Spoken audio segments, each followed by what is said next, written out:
Novel Mr and Mrs best, writer Maryam Fayyaz, قسط number 12۔ رات اپنی تمام تر خاموشیوں کے ساتھ حویلی پر سایہ فگن تھی۔ چاندنی کھڑکی سے اندر جھانک رہی تھی، جیسے کسی راز میں شریک ہونا چاہتی ہو۔ ہلکی ٹھنڈی ہوا نے پردوں کو سرسرایا اور پورا کمرہ اس مدھم روشنی میں جیسے خواب کی طرح لگ رہا تھا۔ مریم اپنے نرم بستر پر پرسکون سے سو رہی تھی، مگر چہرے پر ہلکی سی بے چینی تھی، جیسے کوئی اندیکھی الجھن اس کے ساتھ سوئی ہو۔ اس کے قریب رکھی لکڑی کی میز پر ایک نیلی مخملی جلد والی ڈائری رکھی تھی، جس پر سنہری حروف میں لکھا تھا بکھری یادیں۔ یہ وہ ڈائری تھی جس میں مریم روز اپنی الجھنیں، اپنی خوشیاں اور اپنے دل کے راز لکھتی تھی۔ اچانک کھڑکی کے باہر کوئی سایہ ہلا، پھر ایک مدھم سی آواز آئی، جیسے کوئی دبے قدموں چل رہا ہو۔ کچھ ہی لمحوں میں کھڑکی ہلکی سی کھلی اور اندھیرے میں ایک سائے نے آہستہ سے اندر قدم رکھا، اور یہ سایہ کوئی اور نہیں بڑھان تھا۔ وہ ہمیشہ کی طرح خاموشی سے آیا، جیسے یہ سب اس کی عادت بن چکی ہو۔ اس کا دل جانے کیوں ہر رات مریم کے پاس کھینچتا چلا آتا تھا۔ وہ دبے قدموں چلتا ہوا مریم کے قریب آ کر بیٹھ گیا۔ چاندنی کی روشنی میں اس کا چہرہ نرم مگر گہری سوچوں میں ڈوبا ہوا لگ رہا تھا۔ بران نے آہستہ سے ہاتھ بڑھایا اور مریم کے بالوں میں انگلیاں چلانے لگا، وہ گھنے نرم بال جنہیں چھوتے ہی جیسے اس کے دل کو سکون سا ملتا تھا۔ ہر رات وہ یوں ہی آتا، اسے دیکھتا، اس کے بالوں کو چھوتا اور پھر بنا کوئی نشان چھوڑے چلا جاتا۔ یہ ایک انکہی محبت تھی جو ہر رات خاموشی سے سانس لیتی تھی۔ مریم نے نیند میں جیسے کسی کی موجودگی کو محسوس کیا۔ وہ ہلکی سی کروٹ بدلنے لگی، پلکیں تھوڑی سی لرزی، مگر نیند اب بھی اس پر حاوی تھی۔ بران نے آہستہ سے اس کی پیشانی پر نظریں جمائیں، جیسے اس کے خوابوں میں جھانکنے کی کوشش کر رہا ہو۔ کمرے میں صرف سانسوں کی مدھم آواز تھی۔ کچھ دیر بعد مریم کی سانسیں ہموار ہو گئیں، وہ مزید پرسکون ہو کر سو گئی۔ بران کے لبوں پر ایک نرم سی مسکراہٹ آئی، لیکن جیسے ہی اس کی نظر میز پر گئی، وہ ٹھہر سا گیا۔ نیلی جلد والی ڈائری جس پر بکھری یادیں لکھا تھا، اس کے دل میں ایک سوال جگا گئی، کیا مریم بھی لکھتی ہے؟ بران نے اس ڈائری کو اٹھاتے ہوئے کہا۔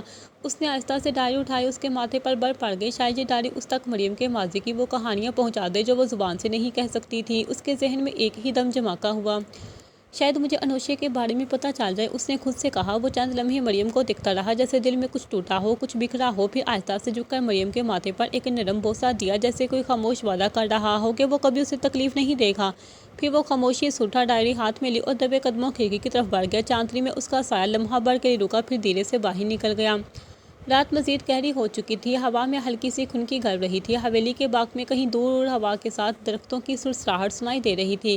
رات کا آخری پہر گزر رہا تھا، مگر ایک راز کھلنے کو تھا، ایک کہانی پڑھنے کو تھی، اور ایک دل کسی نئے انکشاف کے لیے دھڑکنے والا تھا۔ راز؟ ہاں، راز نہیں، عذاب وبال، بربادی کا آغاز، قیامت صغریٰ۔ سورج ابھی افق سے جھانک رہا تھا، اس کی سنہری کرنیں شبنم میں بھیگے پتوں پر پڑتے ہی جگمگانے لگیں۔ ہلکی کھنکی ہوا میں تحلیل ہو رہی تھی، اور درختوں کی شاخیں آہستہ آہستہ جھوم رہی تھیں، جیسے کوئی خاموشی سے کوئی نغمہ سنا رہا ہو۔ پرندے اپنی رات کی نیند توڑ کر چہچہانے لگے تھے، کہیں کوئل کی سریلی آواز سنائی دے رہی تھی، تو کہیں گوری اپنی مخصوص مستی میں مصروف تھی۔ سورج کی نرم کرنیں کھڑکی کے باریک پردوں سے چھن کر کمرے میں داخل ہو رہی تھی۔ ہلکی خنک ہوا کھڑکی سے آ رہی تھی، جو کمبل کو ذرا سا ہلا رہی تھی۔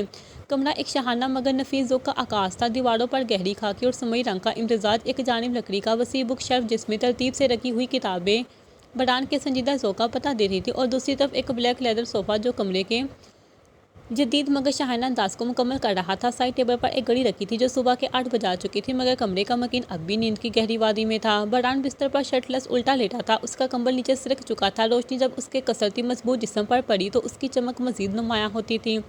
اس کے چوڑے کندھے، سخت مسلز اور کمر کی مضبوطی کسی جنگجو کا پتہ دیتی تھی۔ سانس لینے کے ساتھ اس کی پشت کی ہلکی حرکت اور جسم کی سختی میں چھپی ہوئی خوبصورتی واضح ہو رہی تھی۔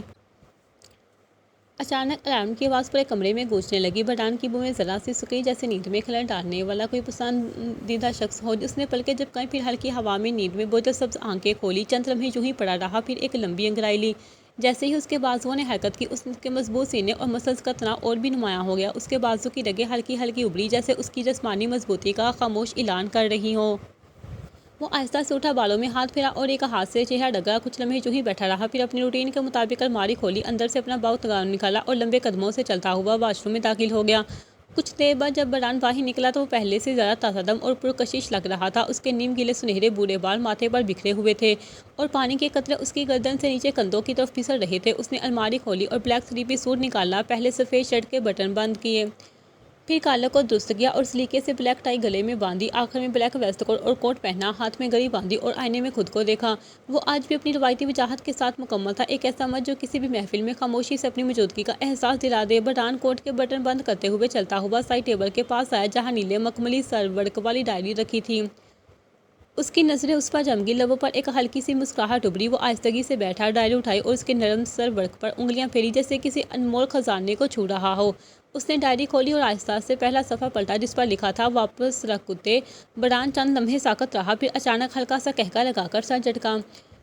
ہاں مدھو مکھی، تمہیں واقعی لگتا ہے کہ میں باز آ جاؤں گا؟ اس نے ایک بار پھر مسکراتے ہوئے ڈائری کو بند کیا اور صوفے پر رکھتے ہوئے سوچا، ابھی نہیں مگر جلد ہی ضرور۔ یہ کہہ کر وہ اٹھا، گھڑی پر نظر ڈالی، کوٹ کی آستین درست کی اور دروازے کی طرف بڑھ گیا۔ باہر دن پوری طرح چمک رہا تھا مگر بران جانتا تھا کہ یہ دن کسی نئے راز کا دروازہ کھولنے والا ہے۔ سلطان حویلی کی وسیع عریض راہداریوں میں صبح کی روشنی نرم سنہری روشنی کی صورت میں اتر رہی تھی۔ باہر باغ میں چہچہاتے پرندوں کی آوازیں ماحول میں ایک مدھم سی موسیقیت بکھیر رہی تھیں، مگر اندر لاؤنج میں بیٹھا بلاج سلطان ان سب سے بے نیاز اپنے خیالات میں گم تھا۔ وہ ایک صوفے پر بیٹھا، کہنی گھٹنوں پر ٹکائے ہاتھوں کی انگلیوں کو آپس میں جوڑے کسی گہری سوچ میں ڈوبا ہوا تھا۔ کل رات کی باتیں اس کے ذہن میں گردش کر رہی تھی، ریاض ملک کا رویہ، پارٹی کا فیصلہ اور اس کا اپنا سخت موقف، سب کچھ ایک الجھن کی طرح اس پر طاوی تھا۔ سیاست کے اس پیچیدہ کھیل میں کہاں تک ثابت قدم رکھا جا سکتا ہے، اور کیا یہ واقعی وہ اس راہ پر چلنے کے لیے تیار تھا؟ اس لمحے بھاری قدموں کی آواز لاؤنج میں سنائی دی اور چند لمحوں بعد شہروز صاحب وہاں داخل ہوئے۔ وہ اپنی عمر کے باوجود باوقار اور باروب شخصیت کے مالک تھے۔ سفید شلوار قمیض میں مربوط چہرے پر سنجیدگی اور آنکھوں میں برسوں کی دانشوری جھلک رہی تھی۔ انہوں نے بلاج کو اس طرح گمسم بیٹھے دیکھا تو ٹھہر گئے، پھر صوفے کے قریب آ کر دھیرے سے بولے، بیٹا کیا بات ہے، کافی پریشان لگ رہے ہو؟ بلاج نے فوراً سنبھلنے کی کوشش کی، اپنی سوچوں کو جھٹکا اور ہلکی سی مسکراہٹ کے ساتھ کہا، نہیں ایسی کوئی بات نہیں، بس جو ہی کچھ سوچ رہا تھا۔ شہروز صاحب نے اسے بغور دیکھا۔ وہ جانتے تھے کہ بلاج ایسا آدمی نہیں جو اپنی پریشانی کسی پر ظاہر کرے، خاص طور پر ان پر، مگر برسوں کا تجربہ انہیں یہ سکھا چکا تھا کہ جب کوئی کہے کہ ایسی کوئی بات نہیں تو در حقیقت کچھ نہ کچھ ضرور ہوتا ہے۔ انہوں نے پاس رکھی چائے کی پیالی اٹھائی، ایک گھونٹ بڑا اور آہستہ سے بولے، بیٹا جب دل پر بوجھ ہو تو اسے بانٹ لینا چاہیے۔ میں تمہیں بچپن سے جانتا ہوں، تمہاری خاموشی بتا رہی ہے کہ کوئی نہ کوئی معاملہ ضرور ہے، اگر چاہو تو مجھ سے کہہ سکتے ہو۔ بلاج نے ایک لمحے کے لیے نظریں جھکا لی، پھر آہستہ سے سر جھٹک دیا جیسے خود کو قائل کر رہا ہو کہ بات کرنا ہی بہتر ہے۔ چند لمحے خاموشی رہی، پھر اس نے گہری سانس لی اور کل رات کی ساری بات کہہ سنائی۔ پارٹی چیئرمین کا فیصلہ، ولید رنداوا کی شمولیت، اس کا احتجاج اور پھر اس کا دیا گیا استعفے کا عندیہ۔ شہروز صاحب خاموشی سے سنتے رہے، ان کی آنکھوں میں غور و فکر کی چمک ابھرتی اور مدھم ہوتی رہی۔ جب بلاج بول چکا تو ایک لمحے کے لیے کچھ نہیں کہا، جیسے الفاظ چن رہے ہوں، پھر دھیرے سے بولے، بلاج سیاست میں اکثر ایسا وقت آتا ہے جب تمہیں یہ فیصلہ کرنا ہوتا ہے کہ تمہیں اپنے اصولوں پر قائم رہنا ہے یا وقت کے ساتھ بہہ جانا ہے۔ تمہیں خود سے یہ سوال کرنا چاہیے کہ اگر تم وہی آدمی بننا چاہتے ہو جو وقتی مفادات کی خاطر اپنی نظریات ترک کر دے، یا وہ جو خواہ تنہا رہ جائے مگر اپنے اصولوں پر ثابت قدم رہے۔ بلاج خاموشی سے سنتا رہا، مگر جیسے ہر لفظ اپنے اندر اتار رہا ہو۔ یاد رکھو بیٹا، وقتی مسلطیں ہمیشہ نہیں چلتی مگر اصول ہمیشہ یاد رکھے جاتے ہیں۔ اگر تمہیں لگتا ہے کہ تمہارا فیصلہ درست ہے تو اس پر قائم رہو، چاہے کوئی تمہیں بلیک میل کرے، چاہے کوئی تمہیں کمزور کرنے کی کوشش کرے، تمہیں پیچھے نہیں ہٹنا چاہیے۔ جو لوگ اصولوں پر سمجھوتا کرتے ہیں، تاریخ انہیں ایک کمزور کردار کے طور پر یاد رکھتی ہے۔ بلاج نے سر اٹھایا، آنکھوں میں ایک نیا ابھر آیا تھا۔ شہروز صاحب کی باتوں نے اس کے اندر کا حوصلہ مزید مضبوط کر دیا تھا۔ وہ جان گیا تھا کہ چاہے کچھ بھی ہو، اسے اپنے فیصلے پر قائم رہنا ہے۔ شہروز صاحب نے چائے کا آخری گھونٹ لیا اور مسکرا کر بلاج کے کندھے پر ہاتھ رکھا، اب جاؤ فریش ہو جاؤ، آج کا دن نیا ہے اور تمہیں اپنے اگلے قدم کے بارے میں سوچنا ہے۔ بلاج نے سا ہلایا اور پہلی بار اس کے لبوں پر ایک مطمئن سی مسکراہٹ آئی۔ وہ جانتا تھا کہ راستہ آسان نہیں ہوگا مگر وہ اکیلا بھی نہیں تھا۔ کمرے میں ہلکی سی روشنی پھیلی ہوئی تھی اور کھڑکی کے پردے آہستہ آہستہ ہوا کے ساتھ سرک رہے تھے۔ صبح کی تازہ خوشبو ہر طرف بکھری تھی۔ فرحان آئینے کے سامنے کھڑا اپنی قمیض کے بٹن بند کر رہا تھا مگر اس کی نظریں بار بار پیچھے پلٹ کر پاس کھڑی ہیر کو دیکھ رہی تھی جو آہستہ آہستہ اس کی ٹائی سیدھی کر رہی تھی۔ ہیر کی نظریں جھکی ہوئی تھی جیسے وہ زیادہ دیر تک اس کی طرف دیکھ ہی نہ سکے۔ اس کے نرم اور نازک ہاتھ کانپ رہے تھے، شاید شرم کی شدت سے یا شاید اس کے قریب ہونے کی وجہ سے۔ فرحان نے ہلکی سی مسکراہٹ دبائی اور نرمی سے بولا، ہیر تم ہر روز اتنی جھجکتی کیوں ہو، اب تو عادی ہو جاؤ نا۔ ہیر کے رخساروں پر ہلکی سی لالی دوڑ گئی، وہ نظریں مزید جھکا کر بولی، ایسی کوئی بات نہیں، بس ٹرائی صحیح کر رہی ہوں۔ فرحان نے اشارت سے اس کی طرف جھک کر کہا، اچھا تو پھر یہ تمہارے ہاتھ کیوں کانپ رہے ہیں؟ ہیر نے گھبرا کر فوراً اپنے ہاتھ پیچھے کر لیے، نہیں وہ بس۔ فرحان نے مسکرا کر اس کا ہاتھ پکڑ لیا، یہ ہاتھ ہٹا کر تو دیکھو، شاید مجھے واقعی جانے کا ارادہ ترک کرنا پڑے۔ ہیر کا دل تیز تیز دھڑکنے لگا، وہ فوراً پیچھے ہٹنے لگی مگر فرحان نے نرمی سے اس کی کلائی تھام لی، اتنی جلدی کہاں جا رہی ہو، ابھی تو میں نے تم سے دن بھر کے لیے دعا بھی نہیں لی۔ ہیر نے گھبرا کر نظریں اٹھائیں اور فوراً دوبارہ جھکا لی، اللہ حافظ، اچھے سے جائیے گا۔ فرحان نے آہستہ سے اس کے بالوں کو چھوا، اور میرا حوصلہ وہ تو تمہاری ایک مسکراہٹ پر ٹکا ہے۔ ہیر نے بمشکل ایک ہلکی سی مسکراہٹ دی مگر رخساروں کی سرخی اور گہری ہو گئی۔ فرحان نے مسکرا کر اس کا چہرہ تھوڑا سا اوپر کیا، اور بس یہی تو چاہیے تھا۔ جیسے ہی وہ مزید قریب ہونے لگا، دروازہ اچانک سے درخت سے کھلا اور ایک ننھا وجود تیزی سے اندر آیا۔ ابھی میں آ گئی۔ مصطفیٰ تو اپنی توتلی زبان میں خوشی سے چلاتا ہوا سیدھا ہیر سے لپٹ گیا۔ ہیر جٹ سے ایک قدم پیچھے ہٹ گئی اور شرم سے رخ پھیر لیا، جبکہ فرحان نے بے اختیار ماتھے پر ہاتھ مار لیا۔ کیا ہوا میرے ہیرو؟ فرحان نے کوشش کی کہ اپنی انگلی چھپائے۔ مصطفیٰ نے اپنی ننھی سی مٹھی کھولی جس میں ایک چمکدار کنکر دبا ہوا تھا۔ یہ میں باغ میں ڈھونڈا کتنا پیارا ہے نا، یہ میں نے باغ میں ڈھونڈا کتنا پیارا ہے نا۔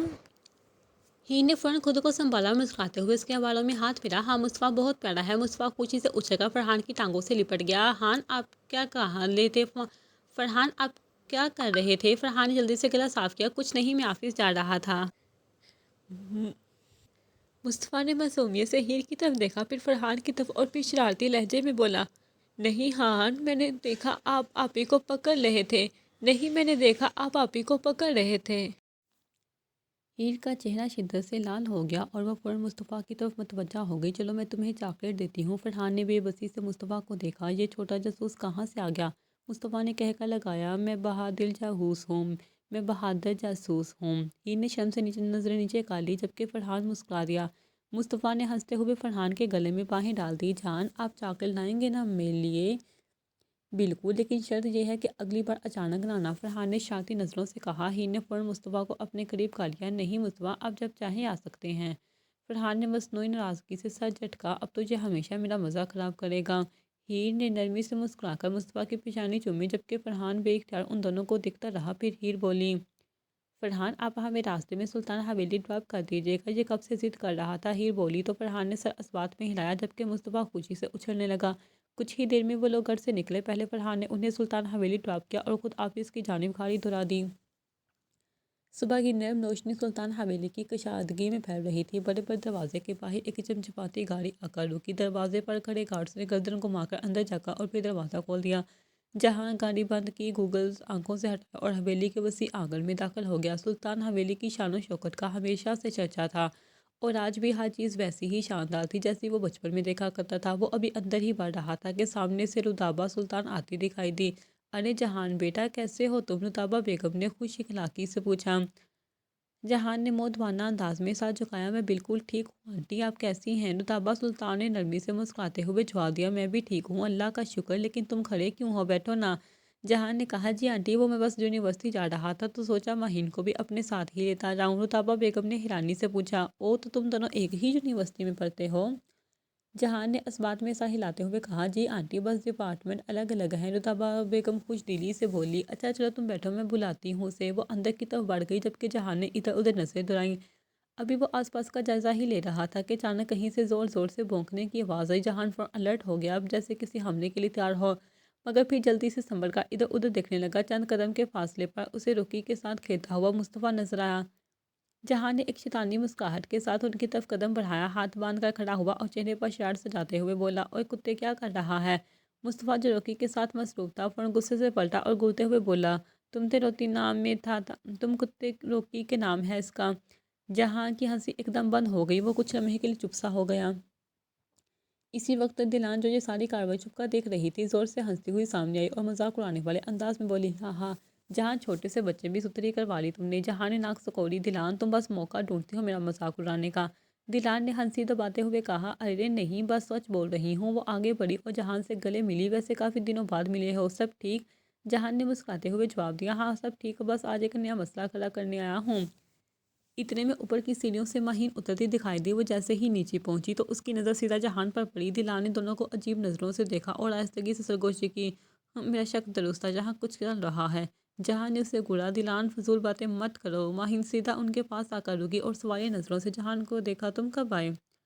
جہان نے ہاتھ گلی پر مار کر کہا، کافی دیر ہو گئی ہے، تمہاری سواری لینے آیا تھا۔ مہین نے مسکرا کر اس بات میں سر ہلایا، لیکن ان کی جب مختصر سی گفتگو ابھی ختم نہ ہوئی تھی کہ اچانک ایک رخت آواز گونجی، تم یہاں کیا کر رہے ہو جہان؟ سب کی نظریں ایک طرف گھومی جہاں حنان غصے میں کھڑا تھا۔ جہان نے ایک نظر اس پر ڈالی اور پرسکون لہجے میں بولا، میں یونیورسٹی جا رہا تھا تو سوچا مہین کو بھی ساتھ لے جاؤں۔ حنان نے سختی سے کہا، کوئی ضرورت نہیں ہے، میں اپنی بہن کو خود ڈراپ کر سکتا ہوں۔ رودابہ بیگم نے نرمی سے حنان کو سمجھانے کی کوشش کی، بیٹا اس میں برائی کیا ہے، وہ بھی یونیورسٹی جا رہا ہے، لے جائے گا۔ حنان کی نظروں میں اب بھی غصہ تھا۔ یہ سچ تھا کہ وہ اپنی بہنوں کے معاملے میں اپنے بہنوئیوں پر بھی اعتبار نہیں کرتا تھا۔ ممانی، اس کو میں نے نہیں کہا جہانے کو۔ مہین جو ابھی تک خاموش تھی یکدم بولی، بھائی میں نے بلایا تھا۔ یہ سنتے ہی جہان کی فاتحانہ مسکراہٹ ابھری اور اس نے معنی کھینسی میں حنان کو دیکھا۔ حنان نے غصے سے مٹھیاں بینچ لی لیکن بولا کچھ نہیں، وہ چپ چاپ کھڑا رہا جبکہ جہان کے چہرے پر جیت کی چمک تھی۔ رودابہ بیگم نے نرمی سے کہا، بیٹا جانے دو، آج بات کو مت بڑھاؤ۔ حنان نے مہین کی طرف سخت نظروں سے دیکھا جیسے اسے خبردار کر رہا ہو، لیکن وہ کچھ کہہ نہیں سکا۔ مہین خاموشی سے باہر نکلی جہاں جہان پہلے ہی اپنی گاڑی کی طرف بڑھ رہا تھا۔ حنان وہیں کھڑا انہیں جاتا دیکھتا رہا جبکہ دلان جو سب تماشا دیکھ رہی تھی۔ جہان اور مہین گاڑی میں بیٹھ چکے تھے۔ جہان نے گاڑی سٹارٹ کی اور باہر نکل آیا۔ ماحول میں ہلکی ہلکی کھنکی تھی، شاید رات کی ہوا ابھی تک برقرار تھی۔ اندر خاموشی کا راستہ، بس گاڑی کے ہلکے چلنے کی آواز ماحول میں گونج رہی تھی۔ کچھ دیر بعد جہان نے رخ مہین کی طرف کیا اور سنجیدگی سے بولا، ویسے شکریہ، پر وقت بچا لیا تم نے، نہیں تو حنان بھائی کے ہاتھوں میرا جنازہ پکا تھا۔ مہین نے مسکراتے ہوئے شیشے سے باہر دیکھتے ہوئے کہا، کوئی بات نہیں، میری وجہ سے آئے تھے، تمہیں بچانا بھی میرا فرض تھا۔ گاڑی میں پھر خاموشی ہو گئی۔ جہان کا دھیان سڑک پر تھا جبکہ مہین کھڑکی سے باہر دیکھتے ہوئے کچھ سوچ رہی تھی۔ کچھ لمحے بعد وہ بولی، ایک بات پوچھوں؟ جہان نے ایک نظر اس پر ڈالی اور بولا، ہاں پوچھو۔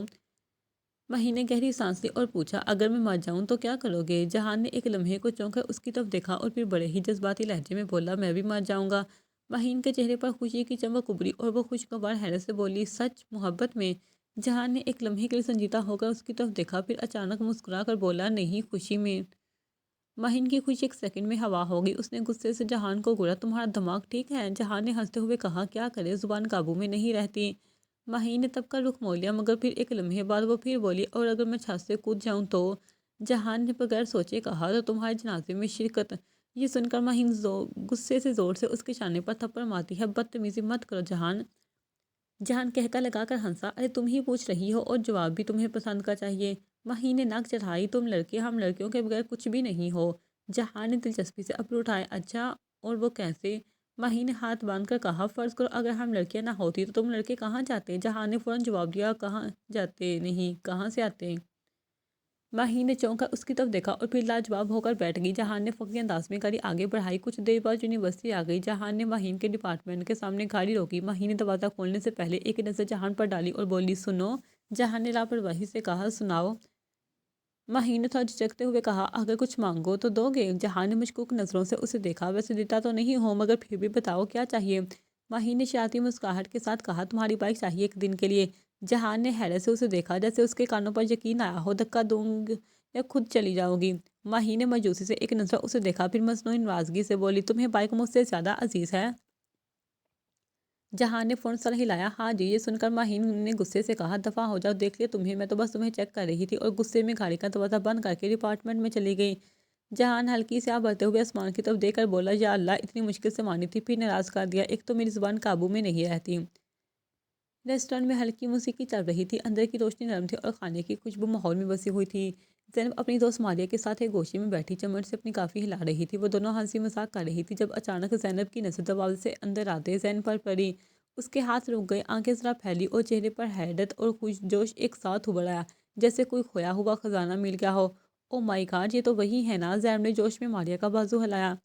کون؟ ماریہ نے حیرانی سے پوچھا۔ ارے وہی، شادی پہ ملے تھے زینب نے آنکھیں چمکاتے ہوئے کہا۔ کون زین؟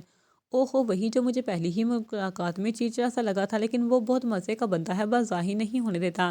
ماریہ نے گردن موڑ کر زین کو دیکھا جو کالے رنگ کی جیکٹ میں کافی سنجیدہ انداز میں کسی سے فون پر بات کرتے ہوئے اندر داخل ہو رہا تھا۔ وہ کافی مصروف لگ رہا تھا، جیسے اسے کسی اور چیز کی پرواہ نہ ہو۔ تو ماریہ نے کندھے اچکائے، تو میں جا رہی ہوں بات کرنے، زینب پرجوش ہو کر بولی اور جلدی سے اپنی جگہ سے اٹھی۔ زینب، تم ہوش میں تو ہو؟ وہ کتنی بڑی عمر کا آدمی ہے۔ ماریہ نے اسے روکنے کی کوشش کی لیکن زینب نے اس کی بات سنی انسنی کر دی اور زین کی طرف بڑھ گئی۔ زین جب فون رکھ چکا تھا بھی اپنی ٹیبل پر بیٹھنے ہی والا تھا جب زینب اس کے سامنے آ کر کھڑی ہو گئی۔ ہیلو سر، زینب نے جورج سے کہا جیسے کسی پرانے دوست سے ملی ہو۔ زین نے ایک نظر اوپر دیکھا پھر دوبارہ موبائل کی اسکرین پر نظر جما لی۔ آپ کو یاد ہے نا ہم شادی پر ملے تھے؟ میں زینب ہوں، زینب نے خوشی سے کہا۔ زین نے بس اتنا کہا اور پانی کا گھونٹ لے لیا۔ زینب نے کرسی کھینچ کر اس کے سامنے بیٹھتے ہوئے کہا، آپ واقعی مجھے بھول گئے؟ ویسے مجھے پتا تھا آپ مجھے نہیں بھول سکتے، آخر میں اتنی دلچسپ جو ہوں۔ واقعی؟ زین نے اسپاٹ لہجے میں کہا اور اپنی جیکٹ درست کرنے لگا۔ اچھا چھوڑے، آپ یہاں کیا کر رہے ہیں؟ کوئی اسپیشل کام؟ زینب نے تجسس سے پوچھا۔ جی میرا ذاتی معاملہ ہے، زین نے مختصر جواب دیا۔ وہ اتنے روڈ کیوں ہیں؟ میں تو بس بات کر رہی تھی، زینب نے برا سا منہ بنایا۔ اور میں نہیں کرنا چاہتا، زین نے بغیر زینب کی طرف دیکھے جواب دیا۔ ویسے آپ کا غصہ ابھی ویسا ہی ہے جیسے شادی پر تھا، میں نے کہا تھا نا مجھ سے بات کرنے کے بعد لوگ مجھے ہمیشہ یاد رکھتے ہیں، زینب نے ہنستے ہوئے کہا۔ زین نے گہرا سانس لیا جیسے اپنی برداشت آزما رہا ہو۔ تمہیں کوئی اور کام نہیں؟ ابھی تو بس آپ سے بات کرنی تھی، پھر کھانے کا آرڈر دوں گی، زینب نے بے فکری سے کہا۔ زین نے اسے رچ نظروں سے دیکھا اور کرسی سے اٹھنے ہی والا تھا کہ زینب نے فوراً کہا، اچھا اچھا میں چلی جاتی ہوں، لیکن کم از کم یہ تو بتائیں کہ آپ کا موڈ ہمیشہ ایسا خراب کیوں ہوتا ہے؟ زین نے اب کی بار سخت لہجے میں اس کا نام لیا اور اچانک اس کا بازو پکڑ کر اسے اپنے سامنے کر لیا۔ زینب کی آنکھیں حیرت سے پھیل گئیں۔ مجھے غیر ضروری باتیں پسند نہیں اور نہ ہی میں چاہتا ہوں کہ تم میرے راستے میں آؤ، اس لیے بہتر ہوگا کہ مجھ سے دور رہو۔ زین کی آواز دھیمی مگر سخت تھی، اس کی نظریں زینب پر جمی ہوئی تھی۔ زینب کا چہرہ ایک دم سماٹ ہو گیا جیسے اسے سمجھ نہ رہا ہو کہ کیا کہے۔ زین نے اس کا بازو چھڑا اور بغیر مزید کچھ کہے ریسٹورنٹ سے باہر نکل گیا۔ زینب ایک پل کے لیے ساکت کھڑی رہی، پھر اس نے گہرا سانس لیا اور پلٹنے ہی لگی تھی کہ اس کی نظر فرش پر پڑی۔ زینب کی جیب سے ایک کارڈ گر چکا تھا۔ یہ کیا ہے؟ زینب نے کارڈ اٹھایا، غور سے دیکھا۔ کارڈ پر زین کا نام اور ایک پاکستانی نمبر درج تھا۔ زینب نے ہلکی سی مسکراہٹ دبائی اور کارڈ اپنے بیگ میں رکھ لیا۔ چلو کچھ تو ہاتھ آیا، وہ خود سے بولی اور اپنی کرسی کی طرف چل دی۔ وہ واپس اپنی کرسی پر آ کر بیٹھی تو ماریا بولی، کروا لی بےعزتی؟ اس میں بےعزتی والی کیا بات ہے؟ زینب نے لاپرواہی سے بولی، تم کب سے لڑکوں کے پیچھے بھاگنے لگی اور وہ بھی اتنے ایجڈ؟ ماریا نے سوال داغا۔ ارے نہیں، پیچھے نہیں بھاگ رہی، بس ویسے ہی کافی کول بندہ ہے اور اتنا بھی ایجڈ نہیں ہے، صرف 38 کا ہی ہے۔ زینب لاپرواہی سے بولی کہ ماریا کی آنکھیں حیرت سے پھیلی۔ 38؟ ماریا چیخی۔ زینب اپنا علاج کرواؤ، ماریا کہتے ساتھ اٹھی اور وہاں سے چل دی کیونکہ اس کا موڈ خراب ہو چکا تھا، جبکہ زینب کو ردی برابر بھی پرکھنا پڑا۔ یونیورسٹی میں ماہین کا موڈ پورا دن آف رہا۔ اس نے کئی بار خود کو سمجھایا کہ یہ جہان کی عام عادت ہے، لیکن پھر بھی غصہ کم نہیں ہو رہا تھا۔ آخر وہ کون ہوتا ہے اس کی بائک کے لیے اسے رد کرنے والا؟ دوسری طرف جہان کو بھی احساس ہو گیا تھا کہ آج تو اس نے کچھ زیادہ ہی بول دیا اور وہ بس ایک ہی کام کر سکتا تھا، ماہین کو منانے کا منصوبہ۔ دوپہر کے وقفے میں ماہین اپنے ڈپارٹمنٹ کی دوستوں کے ساتھ کیفے میں بیٹھی تھی۔ اس کا موڈ ابھی تک خراب تھا اور وہ اپنے جوس کے سٹوا کو بے دلی سے گھما رہی تھی۔ تبھی سامنے سے جہان آتا دکھائی دیا۔ اس کے ہاتھ میں ایک بڑا سا چاکلیٹ شیک تھا جس پر اوپر وپ کریم اور چاکلیٹ چپس بھی تھے۔ وہ ماہین کی طرف بڑھا اور بغیر اجازت لیے اس کے سامنے بیٹھ گیا۔ ماہی نے ایک نظر اوپر کی، پھر نظریں پھیر کر جوس پینے لگی جیسے اس کی موجودگی کا کوئی اثر نہیں ہوا۔ جہان نے میز پر شیک رکھتے ہوئے کہا، یہ خاص تمہارے لیے لایا ہوں کیونکہ مجھے معلوم ہے کہ تمہیں چاکلیٹ شیک بہت پسند ہے۔ ماہی نے کوئی جواب نہ دیا۔ جہان نے تھوڑا آگے ہو کر کہا، دیکھو مانتا ہوں بائک والی بات پر تھوڑی زیادہ بدتمیزی ہو گئی، لیکن تمہیں تو پتہ ہے میری زبان قابو میں نہیں رہتی۔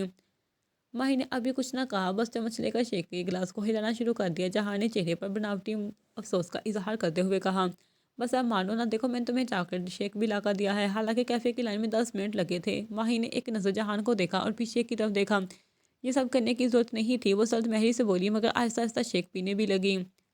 جہان نے فوراً کہکا لگایا، او مطلب اب غصہ آدھا ختم ہو گیا؟ ماہی نے بیزاری سے کہا، ذرا خوش مت ہو، ابھی بھی ناراض ہوں؟ جہان نے سنجیدہ ہوتے ہوئے کہا، تم بتاؤ کیسے ناراضگی ختم ہوگی؟ ماہی نے شیک کا ایک گھونٹ لیتے ہوئے دھیرے سے کہا، مجھے بائک چلانا سکھانی ہوگی۔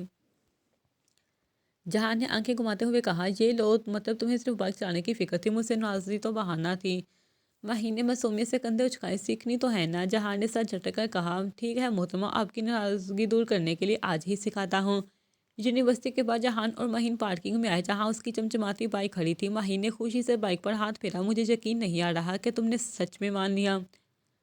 جہان نے مصنوعی غصے سے کہا، اب اگر میں نے نہ سکھایا تو تم اگلے پورے ہفتے میرا جینا حرام کر دے دی۔ ماہین ہنستے ہوئے بائک پر بیٹھنے لگی مگر جہان نے روکا۔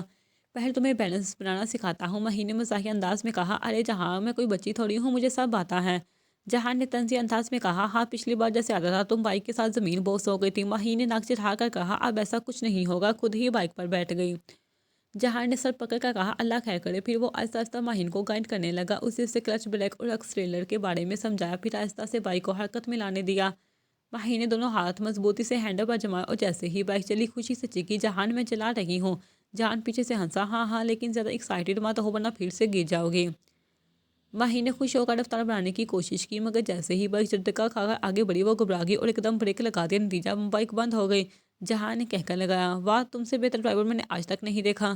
ماہین نے جم کر کہا، بس بس مذاق مت اڑاؤ، دوبارہ کوشش کرتی ہوں۔ جہان نے ہنستے ہوئے کہا، ٹھیک ہے، لیکن اگر پھر گر گئی تو پہلے میں ہنسوں گا پھر اٹھاؤں گا۔ ماہین نے اس سے گلا، تمہاری ہنسی بند نہیں ہو سکتی؟ جہان نے مزاحیہ انداز میں کہا، میرے بس میں نہیں۔ دونوں ہنستے ہوئے دوبارہ ٹریننگ میں لا گئے اور اس بار ماہین نے واقعی کچھ بہتر انداز میں بائک چلانا شروع کر دی۔ جہان نے خوش ہو کر کہا، چلو کچھ تو سیکھ رہی ہو۔ ماہین نے فخریہ انداز میں سر اونچا کیا، میں کہتی تھی نا میں سیکھ جاؤں گی۔ جہان نے اشارت سے کہا، بس ابھی تھوڑا اور سیکھ لو تاکہ میں اپنی بائک تمہیں سکون سے دے سکوں۔ دفتر میں ہلکی روشنی پھیلی ہوئی تھی، ایک طرف دیوار پر سرخ اور سیاہ رنگ کے امتزاج سے ایک خوبصورت مگر پر اسرار پینٹنگ لڑک رہی تھی۔ کمرے میں ہلکا سا دھواں پھیلا ہوا تھا جو بیسٹ کے ہاتھ میں تھامے ہوئے سگار کی بدولت تھا۔ وہ مخصوص راکنگ چیئر پر بیٹھا آہستہ آہستہ جھول رہا تھا۔ اس کے چہرے پر ایک عجیب سی سختی تھی، آنکھوں میں ایک خطرناک چمک۔ اس کے عین سامنے ایک آدمی خوف سے کانپ رہا تھا، جبکہ دو آدمی مضبوطی سے اس کی دونوں بازوؤں کو پکڑے کھڑے تھے۔ آدمی کی آنکھوں میں شدید وحشت تھی، جیسے وہ جان چکا ہو کہ آج اس کا بچنا ممکن نہیں۔ بیس نے سگار کے دھوئیں کو ہوا میں چھوڑا، پھر ایک نظر اس آدمی پر ڈالی اور ہلکی مسکراہٹ کے ساتھ ہاتھ کی اشارے سے اپنے آدمیوں کو پیچھے ہٹنے کا حکم دیا۔ چھوڑو اسے۔ بیس کے آدمیوں نے فوراً ہاتھ اٹھایا اور بنا کوئی سوال کی دروازہ کھول کر باہر نکل گیا۔ وہ آدمی خوف کے مارے زمین پر گر گیا، مگر فوراً گھسیٹ کر بیس کے قدموں میں جا پہنچا۔ بیس پلیز مجھے معاف کر دو، مجھے نہیں معلوم تھا کہ وہ تمہاری بیوی ہے۔ اس کی آواز کانپ رہی تھی، جسم پسینے میں شرابور تھا۔ بیس نے راکنگ چیئر سے آرام سے ٹیک لگائی، سگار کو ایک طرف کیا اور نرمی سے بولا، کوئی بات نہیں، اب تو پتہ چل گیا نا؟ آدمی نے فوراً سر ہلایا، ہاں ہاں، خدا کی قسم اب پتہ چل گیا، پلیز مجھے جانے دو۔ بیس نے مسکراتے ہوئے سر ہلایا، جیسے وہ واقعی اسے معاف کرنے والا ہو۔ ٹھیک ہے، میں تمہیں ہاتھ بھی نہیں لگاؤں گا۔ آدمی کے چہرے پر امید کی کرن ابھری، مگر بیس کی اگلی بات نے اس کی روح تک ہلا دی، لیکن تمہیں اپنے آپ کو سزا خود ہی دینی ہوگی۔ آدمی کا چہرہ فک ہو گیا، کیا مطلب؟ بیس نے آہستہ سر جھکا کر میز کے شیشے کے ٹکڑوں کی طرف اشارہ کیا۔ یہ شیشے کے ٹکڑے ابھی تھوڑی دیر پہلے میرے ہاتھ سے گر تھے، بس یہی اٹھا کر اپنے منہ میں ڈالو اور چباؤ۔ آدمی کی آنکھیں خوف سے پھیل گئی، وہ بے یقینی سے بیس کو دیکھنے لگا۔ نہیں، یہ تو میں نہیں کر سکتا۔ بیس نے کرسی کو ہلکا سا جھلا دیا، جیسے وقت کاٹ رہا ہو، پھر ایک دم کرسی کو رکا، آگے جھکا اس آدمی کے کان کے قریب گیا اور دھیمی مگر سرد آواز میں بولا، دو راستے ہیں، ایک خود سزا لے لو اور دوسرا میں اپنی مرضی کی سزا دوں۔ یقین مانو تمہارا پہلا راستہ ہی بند کر لو گے۔ آدمی کے چہرے پر بے بسی پھیل گئی، اس نے لرزتے ہاتھوں سے زمین پر بکھرتے ہوئے شیشے کے ٹکڑوں کی طرف دیکھا جو چبانے ہوں گے۔ وہ لرزتی آواز میں بولا۔ بیس نے اپنی سبز آنکھیں سکیڑی اور بہت آہستہ سے بولا، نکل بھی سکتے ہو اگر زیادہ بہادر ہو تو۔ آدمی نے تھوک نکلا، ہاتھ کانپتے ہوئے شیشے کے ایک نوکیلے ٹکڑے کی طرف بڑھے۔ اس نے ہچکچاتے ہوئے وہ ٹکڑا اٹھایا، اپنے ہونٹوں تک لے گیا، مگر ایک لمحے کے لیے رک گیا۔ بیس نے ایک دم انگلیوں کی چٹکی بجائی۔ ٹھیک یہ آواز گویا ایک اشارہ تھی۔ آدمی نے جلدی سے شیشے کا ٹکڑا اپنے منہ میں ڈالا اور آنکھیں بند کر کے چبانے کی کوشش کی۔ پہر چبانے کے ساتھ ہی اس کی زبان اور مسلوں سے خون بہنے لگا، اس کے چہرے کی رنگت بدلنے لگی، آنکھیں ابلنے کو باہر آ گئی، مگر وہ رک نہیں سکتا تھا۔ اس نے ایک اور بار شیشے کو چبایا اور اس کے منہ سے ایک دلدوز چیخ نکلی، بس بس بس، میں نہیں کر سکتا۔ وہ چیختے ہوئے زمین پر گر گیا، خون اس کے ہونٹوں اور ٹھوڑی پر بہہ رہا تھا۔ بیس نے راکنگ چیئر کو چلایا اور ایک لمبا کش لیا اور ہلکے سے سر جھٹکا۔ بزدل آدمی نے کپ کپاتے ہوئے بیس کی طرف دیکھا، آنکھوں میں صرف رحم کی بھیک تھی۔ پلیز مجھے معاف کر دو۔ بیس نے سگار کو راکدان میں مسلا، آگے جھک کر آدمی کے قریب آیا اور نرمی سے بولا، تمہاری قسمت تمہارے ہاتھ میں تھی، مگر تم نے غلط انتخاب کیا، اب فیصلہ میرا ہے۔ شیشہ اس کے منہ میں چبھ گیا تھا، زبان اور مسلوں سے خون کے فوارے پھوٹ پڑے، مگر بیس کی شرط پوری کرنے کے لیے وہ مسلسل چبانے کی کوشش کر رہا تھا۔ درد کی شدت سے اس کا جسم جھٹکے کھا رہا تھا، مگر کوئی بھی اسے روکنے والا نہیں تھا۔ چند ہی لمحوں میں وہ زمین پر گرا، اس کے منہ سے مزید خون بہنے لگا، اس کی سانسیں تیز ہو گئی، مگر پھر اچانک وہ بے حرکت ہو گیا۔ دروازہ کھلا، ایک آدمی اندر داخل ہوا، اس نے ایک نظر خون سے بڑے فرش اور بے جان لاش پر ڈالی تو بیس مسکرا کر بولا، بیچارہ بہت بھوکا تھا، شاید غریب بھوکے کے مارے شیشے کے ٹکڑے کھانے پر مجبور ہو گیا۔ وہ نہایت صفاقی سے اس کی خون اگلتی لاش کو دیکھ کر بولا۔ بیس نے ایک نظر لاش پر ڈالی، پھر سگار کو ایک اور کش لے کر سرگوشی کی، یہی اصل سزا دی۔ پھر اس نے کرسی کو مزید پیچھے جھکایا اور نیم طریقے میں راکنگ چیئر پر جھولتے ہوئے آنکھیں بند کر لی۔ مارکیٹنگ مینجمنٹ کا لیکچر جاری تھا۔ پروفیسر ہاشم ہمیشہ کی طرح سنجیدگی سے وائٹ بورڈ پر پوائنٹس لکھ رہے تھے اور ساتھ ساتھ کلاس کو ایکسپلین بھی کر رہے تھے۔ برانڈنگ کی دنیا میں اگر آپ کا پروڈکٹ منفرد نہیں تو وہ مارکیٹ میں کھو جائے گا، اس لیے سر میں کمین۔ دروازے پر کھڑی دانین کی آواز نے کلاس کی توجہ اپنی طرف مبذول کروا لی۔ حاتم نے سر اٹھا کر اسے دیکھا، اندر آؤ، وہ مختصر سا بولا۔ دانین نے سر ہلایا اور اندر داخل ہوئی، مگر سیدھے پچھلی سیٹ کی طرف جانے لگی۔ آگے آ کر بیٹھو۔ دانین نے رک کر چونک کر حاتم کو دیکھا۔ کیا میں نے کہا آگے آ کر بیٹھو؟ لیکن سر میں ہمیشہ پچھلی سیٹ پر بیٹھتی ہوں، وہ احتجاجی انداز میں بولی۔ آج نہیں، حاتم نے سنجیدگی سے کہا اور اس کے لہجے میں کوئی گنجائش نہ دے کر وہ دانت پیستی ہوئی پہلی قطار میں آ کر بیٹھ گئی۔ زیادتی ہے، زینب بھی نہیں آئی اور اوپر سے یہ سب۔ وہ ذیلا بڑبڑائی، مگر حاتم نے سن لیا، کچھ کہا نہیں سر۔ وہ جلدی سے سیدھی ہو کر بیٹھ گئی۔ چند منٹ تو خاموشی رہی، مگر پھر دانین کو چین نہیں آیا۔ سر یہ پوائنٹ مجھے سمجھ نہیں آیا۔ سر پلیز دوبارہ ایکسپلین کریں۔ سر آپ نے جو ایگزامل دی وہ ریلیونٹ نہیں لگ رہی، کوئی اور دے سکتے ہیں؟ سر ایک اور سوال۔ حاتم نے مار کر لا کر گہری سانس لی اور دانین کو گڑ کر دیکھا۔ مس دانین، آپ کے سوال ختم ہو گئے ہوں یا میں لیکچر جاری رکھوں؟ سر لرننگ ایک نیو اینڈنگ پروسیس ہے، سوالات تو ہمیشہ رہیں گے، وہ معصومیت سے بولی، مگر اس کی آنکھوں میں شرارت تھی۔ کلاس میں دبی دبی ہنسی سنائی دی، مگر حاتم نے ایک سخت نظر ڈالی تو سب فوراً چپ ہو گئے۔ اگر مزید سوال کرنا ہے تو لیکچر کے بعد آفس آ جانا، ابھی خاموش۔ اب وہ مزہ کر دیا، وہ دیر سے بڑبڑائی اور آخر کر خاموش ہو گئی۔ کل کا لیکچر بہت اہم ہے کیونکہ اس میں اس ٹاپک کا ٹیسٹ لینے والا ہوں. کلاس میں کلچر مچ گئی. سر سرپرائز ٹیسٹ؟ یہ تو زیادتی ہے. سر یہ مارکس فائنلز میں شامل ہوں گے؟ ہاتم نے سنجیدگی سے سر ہلایا. جی ہاں، یہ مارکس فائنلز میں شامل ہوں گے، سو بی پریپیئرڈ. یہ کہہ کر وہ اپنا سامان اٹھا کر کلاس سے باہر نکل گیا، جبکہ مجھے پوری کلاس سر پکڑ کر بیٹھ گئی. یہ تو بہت بڑا ظلم ہو گیا، دانین نے افسوس سے کہا اور فوراً اپنی کتابیں سمیٹ کر ہاتم کے پیچھے چل دی. سر ایک منٹ. ہاتم نے رک کر پلٹ کر دیکھا. دانین اس کے پیچھے آ رہی تھی. کیا ہے مس دانین، اب کون سا نیا سوال ہے؟ سر یہ ٹیسٹ واقعی ضروری تھا؟ بالکل ضروری تھا، مگر سر ذہنی طور پر ہم تیار نہیں تھے. ایک دن کا نوٹس تو دینا چاہیے تھا نا. ذہنی تیاری کا تعلق کلاس میں تو توجہ دینے سے ہے، اور جہاں تک مجھے یاد ہے آپ کلاس میں باتوں میں زیادہ مصروف تھی. دانین نے آنکھیں گھمائی. سر آپ ہمیشہ اتنے سنجیدہ کیوں رہتے ہیں؟ کبھی مسکرا بھی لیا کرے. ہاتم نے ہلکی سی مسکراہٹ دوائی اور اسے معنی خیز نظروں سے دیکھا. تمہیں کیا لگتا ہے میں مسکراتا نہیں؟ بالکل نہیں. تو ابھی دیکھ لو. ہاتم نے ہلکا سا مسکرا کر اسے چاہے. دانین چند لمحے دیکھتی رہی، پھر رخ موڑ لیا. ہائی، یہ مسکراتا بھی اچھا لگتا ہے. وہ زیر لب بولی. کچھ کہا نہیں، کچھ بھی نہیں. وہ جلدی سے بولی اور کیفے کی طرف بڑھ گئی. ہاتم نے مسکراتے ہوئے اسے جاتے دیکھا، پھر اپنا موبائل نکالا اور آفس کی طرف بڑھ گیا. یہ لڑکی ایک دن مجھے پاگل کر دے گی. وہ ہلکے سے ہنسا اور اپنے دفتر میں داخل ہو گیا. جیسے ہی قاری سلطان حویلی کے سامنے رکی، دانین فوراً دروازہ کھول کر اندر بھاگنے لگی، مگر ہاتم نے بجلی کی سی تیزی سے اس کی کلائی پکڑ لی. کہاں جا رہی ہو بیگم صاحبہ؟ اس کی آواز میں دبی دبی سی اشارت تھی. ہاتم چھڑونا میں تھک گئی ہوں. دانین نے معصومیت دکھانے کی کوشش کی، مگر ہاتم کی نظریں جیسے اس کی ہر حرکت کو پڑھ گئی. تھک گئی؟ ابھی تو حساب باقی ہے اور کل کے ٹیسٹ کی تیاری بھی کرنی ہے. ہاتم نے نرمی مگر مضبوطی سے اپنے ساتھ اندر لے جاتے ہوئے سیدھا کمرے میں پہنچایا، دروازہ بند کیا اور لاک گھما دیا. ہاتم یہ کیا کر رہی ہو؟ دانین نے تھوڑا پیچھے ہونے کی کوشش کی، مگر ہاتم نے آہستہ سے اس کی کمر پر ہاتھ رکھا اور اسے خود کے قریب کر لیا. تمہیں لگتا ہے کہ تم مجھے کلاس میں سب کے سامنے تنگ کرو گی اور میں کچھ نہیں کہوں گا؟ میں نے تو کچھ بھی نہیں کیا. وہ مسکین سی شکل بناتے ہوئے بولی. واقعی؟ ہاتم نے ایک نظر اس کی جھکی پلکوں پر ڈالی اور آہستہ سے اس کے قریب چہرے کے قریب جھکا. بار بار باتیں کرنا، سوال پر سوال کرنا، پھر معصوم بن جانا. دانین نے لب بینچ لیے. وہ جانتی تھی کہ اب کوئی بہانہ نہیں چلے گا. میں نے تمہیں وارن کیا تھا دانین، اور اب تمہیں سزا ملے گی. سزا کیسی؟ اس کے جملہ مکمل ہونے سے پہلے ہاتم نے اس کے گال پر ہلکے سے اپنے لب رکھ دیے. گرمی کی ہلکی لہر دانین کے چہرے پر دوڑ گئی. وہ دم سادے کھڑی رہی، دل زور زور سے دھڑک رہا تھا. ہاتم کی انگلیاں اب بھی اس کی کمر پر ٹکی تھی اور وہ بغور اسے دیکھ رہا تھا. جی کیا تھا؟ وہ گھبرا کر بولی. چہرہ سرخ ہو چکا تھا. یہ تمہاری پہلی سزا تھی. ہاتم کے لبوں پر ایک معنی خیز مسکراہٹ تھی. اور اگلی سزا؟ دانین نے بے اختیار پوچھ لیا، پھر اپنی ہی بات پہ شرما گئی. ہاتم نے شرارت سے جھک کر سرگوشی کی. اگلی بار سزا اور سخت ہوگی مس دانین، اور شاید پھر میں صرف گال پر نہ رکوں. دانین نے فوراً ہاتم کے سینے پر ہاتھ لگا کر خود کو پیچھے کیا. ہاتم آپ بہت برے ہیں. ہاتم نے کہہ کر لگایا اور اس کی ناک کو انگلی سے دبا کر بولا. اور تم بہت شرارتی ہو. اب جاؤ ورنہ میں تمہیں روک لوں گا. دانین کی آنکھیں مزید پھیلی اور وہ جلدی سے دروازہ کھول کر باہر نکل گئی. دل ابھی بے قابو دھڑک رہا تھا. ہاتم مسکراتے ہوئے بیڈ پر بیٹھ گیا، بالوں میں ہاتھ پھیرا اور خود سے بولا. یہ لڑکی واقعی ایک دن مجھے پاگل کر دے گی. مسکراتے مسکراتے ایک ہی دم اس کی مسکراہٹ پھیکی ہوئی جیسے کوئی نہایت ہی طلب حقیقت یاد آ گئی ہو. حنان ایک بڑے سے بک اسٹور کے اندر کھڑا تھا، جہاں ہر طرف کتابوں کی الماریاں سجی ہوئی تھی. نرم سی روشنی اور ہلکی موسیقی کے ساتھ اسٹور میں ایک ایسا الگ ہی پرسکون ماحول تھا. وہ زمرت کے ساتھ آیا تو بس یہی سوچا تھا کہ وہ ایک دو کتابیں لے گی، مگر وہ اب حیرت سے زمرت کو دیکھ رہا تھا جو اپنی باہوں میں 7-8 موٹی کتابیں دبوچے کرتی. یہ سب؟ حنان نے حیرت سے پوچھا.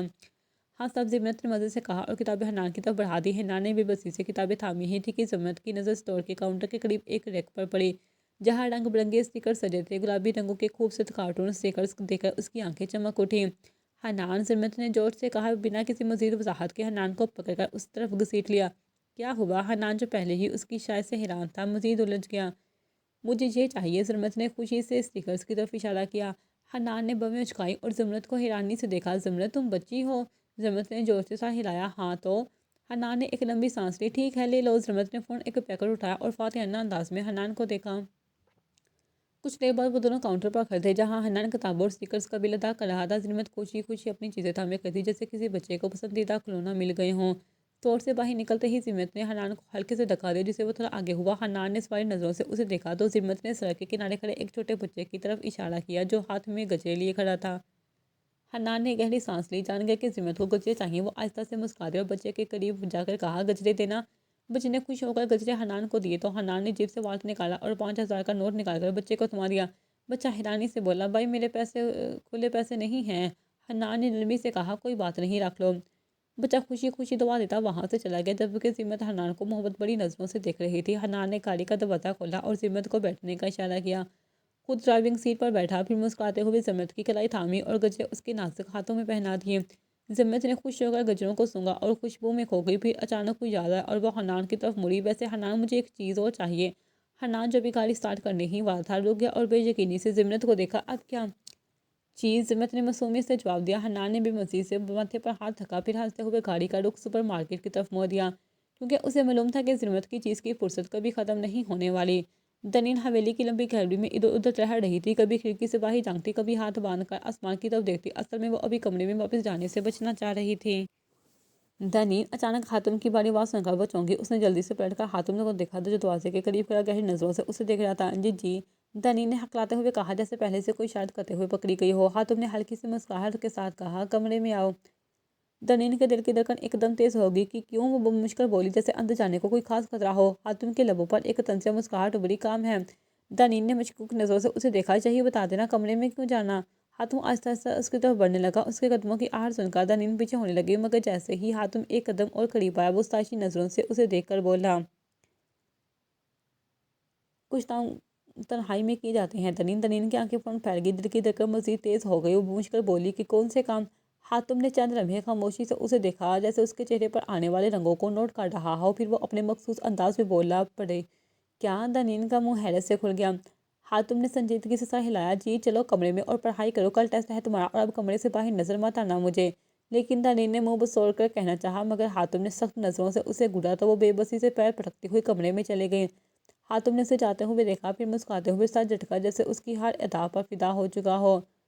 رات کا وقت تھا، سلطان حویلی کی فضا میں خاصا سکون تھا، سب اپنے اپنے کمروں میں تھے، لیکن ماہین کو اندازہ تھا کہ سکون کا یہ لمحہ زیادہ دیر نہیں چلنے والا۔ جیسے ہی وہ اپنے کمرے میں جانے لگی، حنان کی آواز گونجی، ماہین میرے کمرے میں آؤ۔ ماہین کے قدم وہی رکے، وہ دھیرے سے مڑی اور معصوم سی شکل بناتے ہوئے وہ دلان کو دیکھا جو پہلے ہی ہنسی دباتی کھڑی تھی۔ دلان نے ہلکی سی آواز میں سرگوشی کی، لگتا ہے باج بائی کا موڈ سخت خراب ہے، اللہ تمہاری خیر کرے۔ ماہین نے گہری سانس لی اور نظر جھکاتے ہوئے حنان کے کمرے میں چلی گئی۔ حنان پہلے ہی غصے سے کرسی پر بیٹھا تھا۔ جیسے ہی ماہین اندر آئی، حنان دروازہ بند کیا اور سخت نظروں سے اسے دیکھنے لگا۔ بیٹھو۔ ماہین نے ایک نظر حنان کو دیکھا اور چپ چاپ کرسی پر بیٹھ گئی، جیسے اسکول کی کوئی شرارتی بچی ہو جو سزا کے لیے تیار ہو۔ حنان نے گہری سانس لی، تم آج جہان کے ساتھ یونیورسٹی کیوں گئی تھی؟ ماہین نے نظر جھکاتے ہوئے دیر سے کہا، بس ایسے ہی بھائی، وہ بھی چاہتا تو میں نے سوچا کہ بند کرو یہ بہانے، میں نے تمہیں کل ہی منع کیا تھا کہ اس کے ساتھ زیادہ گھومنے کی ضرورت نہیں، حنان نے سخت لہجے میں کہا۔ ماہین نے معصوم سا منہ بنایا اور دیر سے بولی، بھائی ہم نکاح شدہ ہیں، کوئی غلط تو نہیں کر رہے؟ حنان نے غصے سے کہا، نکاح شدہ ہو مگر رخصتی نہیں ہوئی، تمہیں اندازہ بھی ہے کہ یہ لوگ کیا باتیں کریں گے، اور تم ہر روز اس کے ساتھ گھومتی رہی؟ ماہین نے آنکھیں جھپکائی اور نچلا ہونٹ دانتوں میں دبا کر دھیرے سے بولی، لوگوں کو تو عادت ہے باتیں کرنے کی، ہم کچھ بھی کر لیں وہ کچھ نہ کچھ تو بولیں گے ہی۔ حنان نے کرسی سے اٹھ کر ٹہلنا شروع کر دیا، ماہین تم ابھی بچی ہو، تمہیں دنیا کی سمجھ نہیں، میں نے کہا ہے کہ اندر جہان کے ساتھ اکیلے جانے کی ضرورت نہیں تو بس نہیں۔ ماہین نے چہرہ اور بھی معصوم بنا لیا اور دھیرے سے بولی، مگر بھائی آپ بھی تو مصروف ہوتے ہیں، ہر روز مجھے ڈراپ کیسے کریں گے؟ حنان نے سختی سے کہا، اگر میں مصروف ہوں بھی تو ڈرائیور ہے نا، لیکن جہان کے ساتھ جانا بند۔ ماہین نے اداسی سے سر جھکا لیا اور دھیرے سے بولی، جی ٹھیک ہے بھائی۔ حنان نے حیرت سے اسے دیکھا، بس اتنی آسانی سے مان گئی؟ ماہین نے آہستہ سے سر ہلایا، ہاں اگر آپ کہہ رہی ہیں تو ٹھیک ہے۔ حنان نے مشکوک نظروں سے اسے دیکھا، کوئی چال تو نہیں چل رہی؟ ماہین نے فوراً سر اٹھایا، ارے نہیں بھائی، میں تو ایسی نہیں ہوں۔ اس نے معصومیت سے پلکیں جھکائیں، جیسے سچ میں کوئی فرشتہ ہو۔ حنان نے لمبی سانس لی، چلو ٹھیک ہے، جاؤ اپنے کمرے میں، اور خبردار جو دوبارہ جہان کے ساتھ جانے کا سوچا بھی۔ ماہین نے فوراً سر ہلایا، بالکل نہیں سوچوں گی، اور جیسے ہی دروازے سے باہر نکلی، دلان سامنے کھڑی تھی، ہنسی روکنے کی ناکام کوشش کر رہی تھی۔ دلان نے اشارے سے کہا، اوہو ماہی، ایسی خاموشی بھائی نے اتنی سخت ڈانٹ دی کیا؟ ماہین نے ایک اداس سا منہ بنایا، ہاں بہت زیادہ۔ دلان نے ہنستے ہوئے کہا، چلو اب دیکھتے ہیں کہ یہ بات تم جہان کو کیسے بتاتی ہو۔ ماہین نے ایک جھنجھلاہٹ بڑی سانس لی، یہ تو سب سے مشکل کام ہے، اور پھر وہ سوچ میں پڑ گئی کہ اب جہان کو یہ سب کیسے بتائے۔ ہاتم صوفے پر بیٹھا لیپ ٹاپ پر کام میں مصروف تھا، جبکہ دنین بیڈ پر کتابیں پھیلائے سر پکڑ کر بیٹھی تھی۔ وہ پچھلے آدھے گھنٹے سے کتاب کھولے بیٹھی تھی، مگر پھر بھی کچھ یاد نہیں ہو رہا تھا۔ آخرکار وہ تنگ آ کر کھڑی ہوئی اور سیدھا ہاتم کے سامنے جا پہنچی۔ ہاتم نے بنا نظریں ہٹائے جواب دیا، جی فرمائے محترمہ، آپ مجھے وہ سوال بتا سکتے ہیں جو کل ٹیسٹ میں آئیں گے؟ اس نے انتہائی معصومیت سے کہا۔ ہاتم نے اسکرین سے نظریں ہٹا کر اسے دیکھا، پھر اسپاٹ لہجے میں بولا، ہرگز نہیں، اور سوچنا بھی مت۔ تو پھر ٹھیک ہے۔ دنین نے ہاتھ باندھتے ہوئے گہرا سانس لیا اور انتہائی سنجیدگی سے بولی، میں آپ کو طلاق دیتی ہوں، طلاق دیتی ہوں، طلاق دیتی ہوں، آج سے آپ کا اور میرا رشتہ ختم، آپ بیوہ ہو گئے۔ ہاتم کا دل کہ اپنا سر پیٹ لے، اس نے شکر ادا کیا کہ طلاق کا حق عورت کے پاس نہیں ہے، ورنہ اس کی بیوی دن میں نہ جانے کتنی دفعہ اسے طلاق یافتہ کر چکی ہوتی۔